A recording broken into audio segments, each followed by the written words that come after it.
ఇలాంటి ఈ వేప చెట్టు కాయలతోని వేప నూనె అని ఎన్నున్నారు మీరు.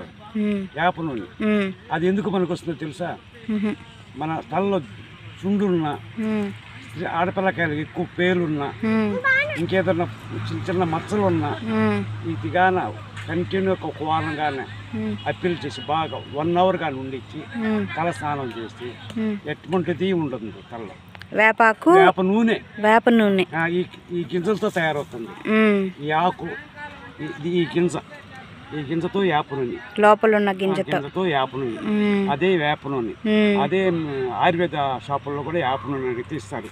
కానీ ఒరిజినల్ మనం చేసుకోవాలంటే ఇవి గింజలు తీసి ఎండబెట్టి మిక్సీకి వేసుకొని గుడ్డ మీద వేసి ఇట్లా పిండితే నూనె కారుతుంది.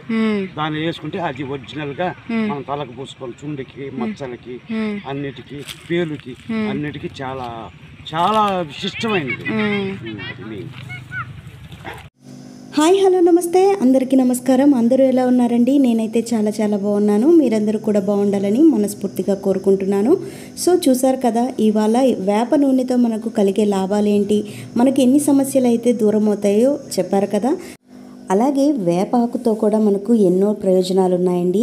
మన శరీరం పైన ఎక్కడైనా దురదలున్నా కానీ, మనకు ఏదైనా కురుపులున్నా కానీ, అంటే బొబ్బలు కానీ దొద్దుర్లు కానీ వచ్చినప్పుడు ఈ వేపాకుని పసుపు వేసి బాగా నూరుకొని అది ఒంటికి రాసుకొని మనం కొద్దిసేపు ఎండలో ఉంటే కనుక మన బాడీ మీద ఉన్నటువంటి ర్యాష్ అంతా పోతుంది, మనకు నార్మల్ అయితే వస్తుంది, దురదలు కూడా తగ్గిపోతాయి. సో వేపకాయ వల్ల, వేపాకు వల్ల మనకు చాలా ప్రయోజనాలే ఉన్నాయి. సో ఫ్రెండ్స్ చూసారు కదా, నచ్చిందా మీకు ఈ వీడియో? నచ్చిందని ఆశిస్తున్నాను. సో మంచి మంచి వీడియోస్ కోసం, మంచి మంచి వ్లాగ్స్ కోసం మన ఛానల్ని సబ్స్క్రైబ్ చేసుకోవడం మర్చిపోకండి. లైక్ చేయండి, షేర్ చేయండి, సబ్స్క్రైబ్ చేసుకోండి. పక్కనే ఉన్న గంట సింబల్ని కూడా ప్రెస్ చేయడం మర్చిపోకండి. ఆల్ అనే ఆప్షన్ని యాక్టివేట్ చేసుకోండి. మరొక మంచి వీడియోతో మళ్ళీ ముందుకు వస్తాను. అంతవరకు bye bye. Thank you for watching friends. Thank you.